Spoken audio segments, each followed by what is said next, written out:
Hello everyone, my name is Geraldine and I would like to welcome you to my short presentation about self-replicating machines. I will start with telling you what the aim of the paper is, then we'll discuss the relevance for astrobiology, then we'll discuss some ethical issues that occur and search for a solution for these ethical issues. Then I'll show you some actual self-replicating machines, and to end we'll discuss the future outlook. I've chosen the paper with the title Curbing the Fruitfulness of Self-Replicating Machines. It is written by Alex Ellery. He's working at the Department of Mechanical and Aerospace Engineering at the Carleton University in Canada. His idea was to develop a roboter who can discover the entire galaxy. And for that, this roboter should be a self-replicating machine. But there are some significant concerns he addresses, and then searching for a solution in the field of biology. To understand this paper, I think we first have to understand what a self-replicating machine is. A self-replicating machine must at the minimum be able to take in and use matter to create a copy of itself. And it must be able to adapt and interact with the environment. For example, what you can see here on the picture on the right, you have a roboter which takes in matter and then completely rebuilds itself, and then this roboter would be able to again rebuild itself and so on. Another example would be if you take a 3D printer and this 3D printer is able to completely reprint itself. This would also be a self-replicating machine. So to sum up, a self-replicating machine is a type of autonomous robot that is capable of reproducing itself autonomously using raw materials found in the environment. Then we already come to the relevance for astrobiology. Here on the picture on the right, you can see Neil Armstrong. He was the first man who set foot on the moon in 1969. And ever since then, we're trying to improve this. And so Ellery thought he could use these self-replicating machines for space travel, because with these, he could discover the entire universe. Because his idea was to send a robot to the moon, then on the moon he would take in matter and rebuild itself, and would be able to carry out a variety of activities. And then this space robot would go on to the next planet and so on. And these space probes would be able to repair themselves for thousands of years during their exploration. And this would allow for humanity's evolution into extrasolar travel. As you can see here, we see in 1969, we've discovered the moon, so the first man was on the moon. And then in 1971, we had the first contact to the surface of Mars. And now we would be in the field of the robotic science, where the goal is to discover Europa or even further planets. So everything sounds great so far, but then this sentence occurs in the paper. The release of self-replicating machines throughout the galaxy has been deemed as irresponsible that no intelligent species would undertake. I think we think of ourselves as an intelligent species, so why wouldn't we do that? I think we should address that. Here you can see a picture of the Rhone Glacier in the year 19,000. It's really beautiful. You see the whole glacier, it comes down to the river. And now the picture of the year 2008. You can see it's quite different. Now there's a road, and also the glacier completely vanished, because this here is rock, this is not glacier, and you can see the glacier barely on the top. But this was in the year 2008, we're now in the year 2022, and maybe as you all know, the last summer was pretty terrible for all the glaciers. But why do I show you these pictures of glaciers? This is not a geography lecture. But I think we all associate the melting of glaciers with climate change, and this gives us a correlation to the self-replicating machine, because if we would release runaway self-replicating machines on Earth, this would lead to an increase of 4 degrees Celsius in the next 2 years. And we already have a huge problem with climate change, so I think we can all agree that an even further increase wouldn't be a decision an intelligent species would take. Then there's another ethical issue. This one is called the grey goose scenario. The grey goose scenario is the scenario if you release a self-replicating machine on a planet, for example on Earth, then the first one would take in the organic matter and replicate itself, and then we have 2, and these would proceed, then we have 4, and this would lead to an exponential growth, and eventually the assemblers would strip down the Earth of all of its organic matter, or as you can see on the cartoon on the right, then the whole Earth would be full of robots replicating and so on. So as you can see here, there's a picture of our beautiful Earth, and if we would release these self-replicating machines, they would self-replicate and eventually strip down the Earth of its organic matter. So to sum up the ethical issues of these runaway self-replicating machines would be the temperature rise and the grey goo problem, which is the literal consumption of the universe. Then Alex Ellery thought there must be a solution, and he searched for a solution in the field of biology, because in nature we've also found self-replication. During the cell division, we have the replication of the DNA. And as we all know, we don't live indefinitely, so we have to have a mechanism who prevents us to replicate indefinitely and consume the whole Earth. For that, there's something called the telomeres, and these telomeres protect our chromosomes, and they somehow get shortened by every cell cycle, and these telomeres are a counter which stop us from living indefinitely, but I will tell you this thing more in detail further on. So the telomere shortening leads to senescence.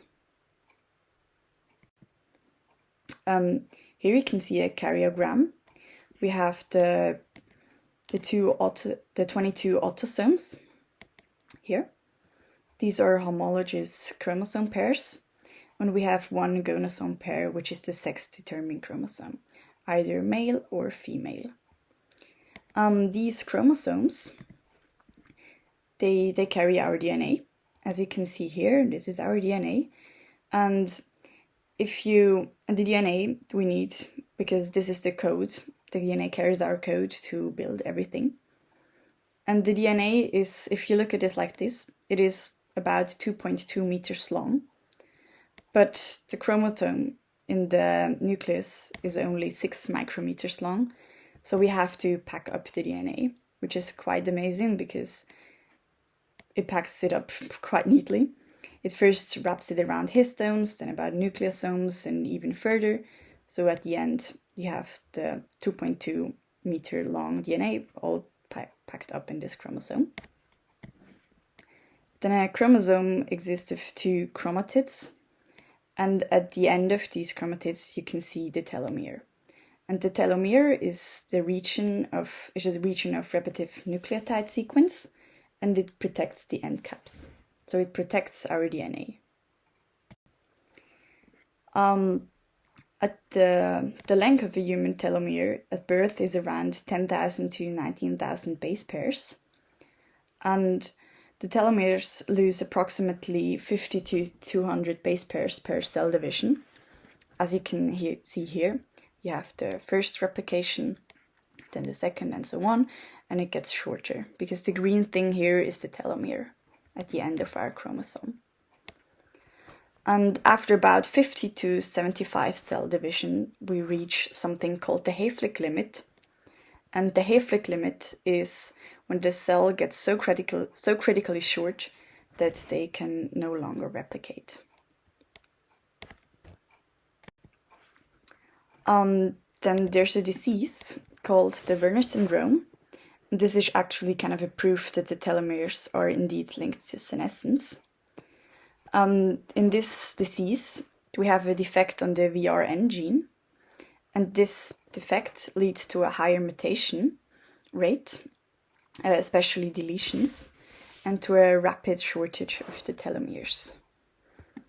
Here in this picture you can see this woman. This is the same woman. Here she is at the age of 15, and here she's at the age of 48, but I think she looks at least 60 years old. So you can see that the rapid shortage of these telomeres leads to an earlier senescence. So now Alex Ellery thought, why can't he use this mechanism from biology in his self-replicating machines, so he could prevent the grey goo problem. So we all agree we need something like an emergency stop, something like a kill switch, so we don't have the whole consumption of the earth. Then Alex Ellery thought he would build something like an artificial Hayflick limit, and he would build his machines with memory modules, and then build something like artificial telomeres, which in his case would be just blank memory cells. And then when you start copying your robot, you would start in position 1, and then in the next replication you would move on to position 2, and then like with every replication you would lose a position, like similar to biology. And with this, you could plan ahead how many generations you need. Then he also addresses in his paper what would happen if this counting mechanism fails. And he also first compares it to biology, what happens in the biology. So we all count. Every year we get older, every year we celebrate our birthday and we count how old we are. And this leads to aging. Not the counting actually leads to aging. What leads to aging is DNA damage, which accumulates with the years.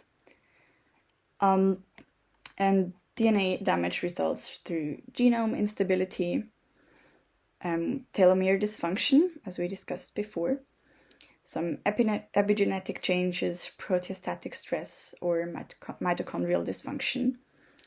And all these factors lead to DNA damage. And this DNA damage then invokes cell senescence. And we need this mechanism because if we wouldn't, so cell senescence or apoptosis is a thing where the cell dies, so it invokes cell death. And we need this mechanism to prevent cell overproliferation, because cell overproliferation is cancer. What are the main markers of cancer? So for a cancer to arise, he has to evade this apoptosis, and apoptosis is the death of a cell. The cancer does via mutation. Then he expresses something called the telomerase. I will tell you in a few minutes what a telomerase is. Then a cancer has to have angiogenesis, which is the growing of new blood vessels, which he needs to get nutrition. Then we have the tissue invasion and the metastasis. The metastasis is the spreading out of the cancer through the whole body. And this metastasis then is the result of 90% of cancer death. Then what is this telomerase? This telomerase has something to do with telomeres because it is a reverse transcriptase and it restores these telomeres. So it actually elongates these telomeres again. So the counting mechanism kind of fails and it doesn't lead to senescence, and that's why the cancer can live indefinitely. We actually do express a telomerase, but we only express it in embryonic stem cells, or in adults it is found in cells which divide regularly, like male sperm cells or epidermal cells. And normally the somatic cells, which are the cells of our body, don't express a telomerase. So the cancer just hijacks these telomerase and uses it to live indefinitely. If you want to know more about the telomerase, you can pause the video and read the abstracts on the left.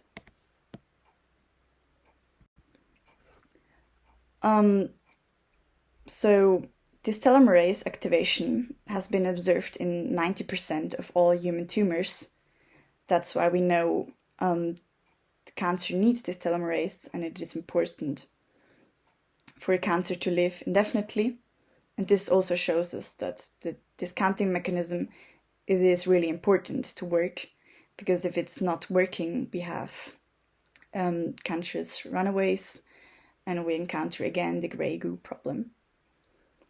So if you go back to our actual topic, the self-replicating machines, some people actually tried to build self-replicating machines, although it's quite difficult, because as you have seen in the field of biology, the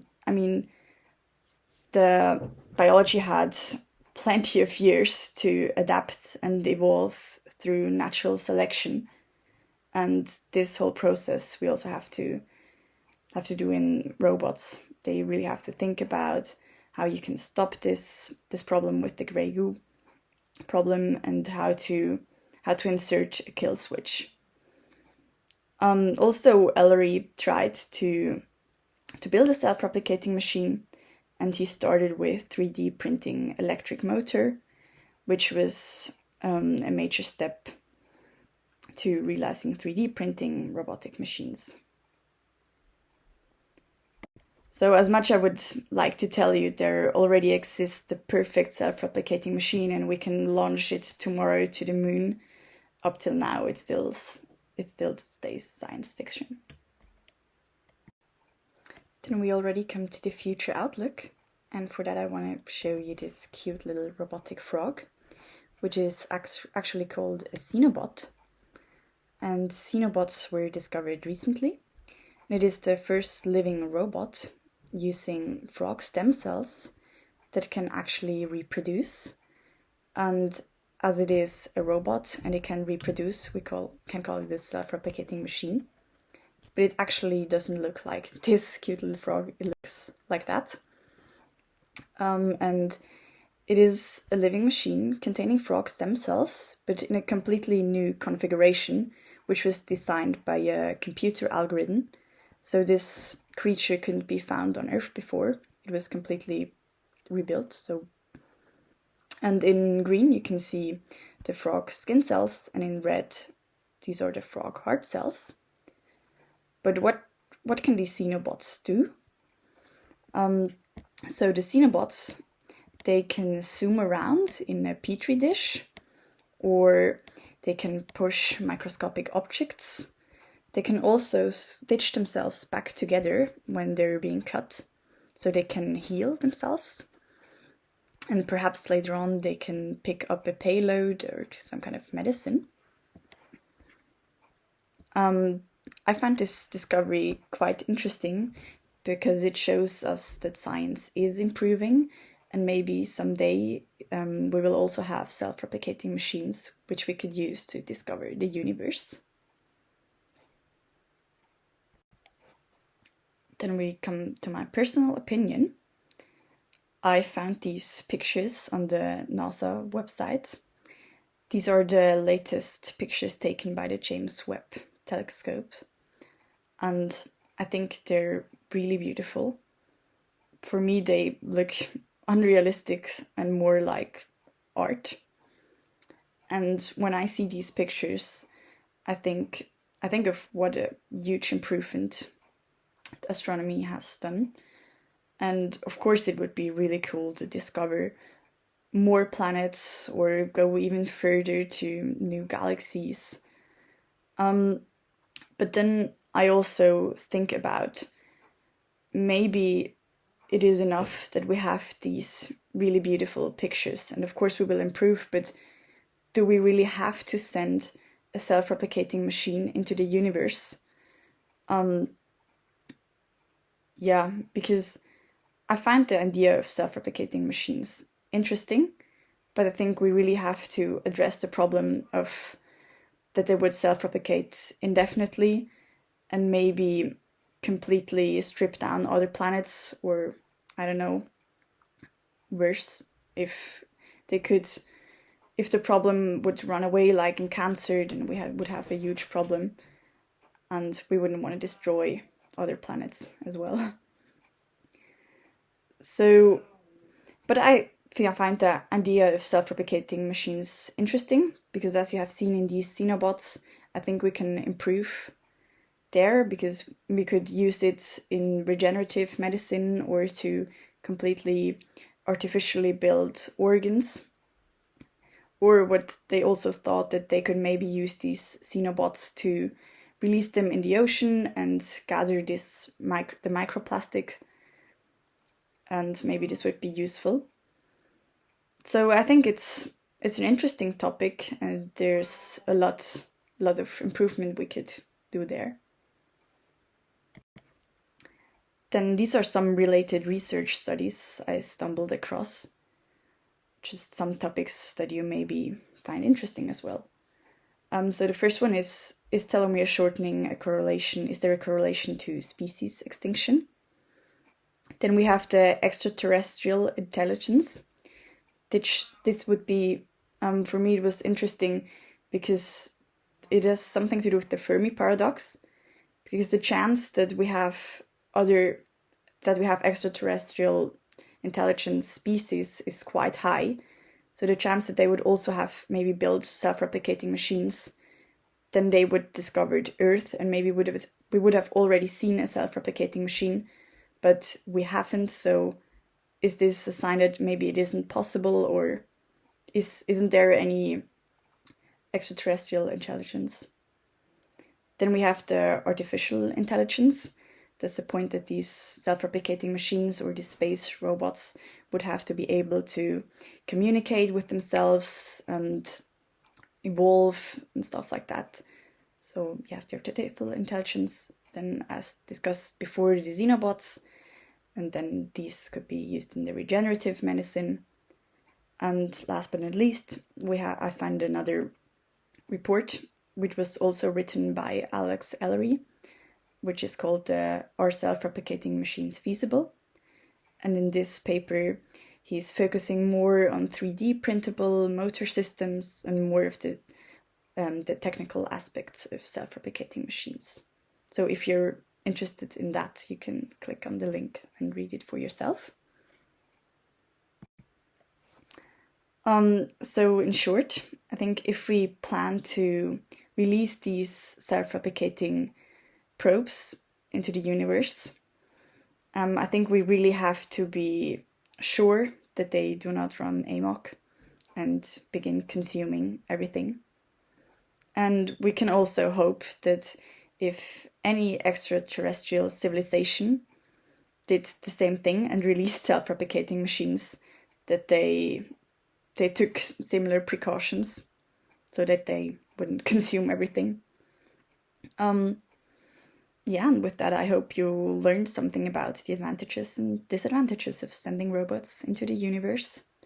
And if you have any further questions, I will be happy to answer them in the comment section. And I would also be interested if you support the idea of sending self-replicating machines to other planets or not. Thank you very much for your attention.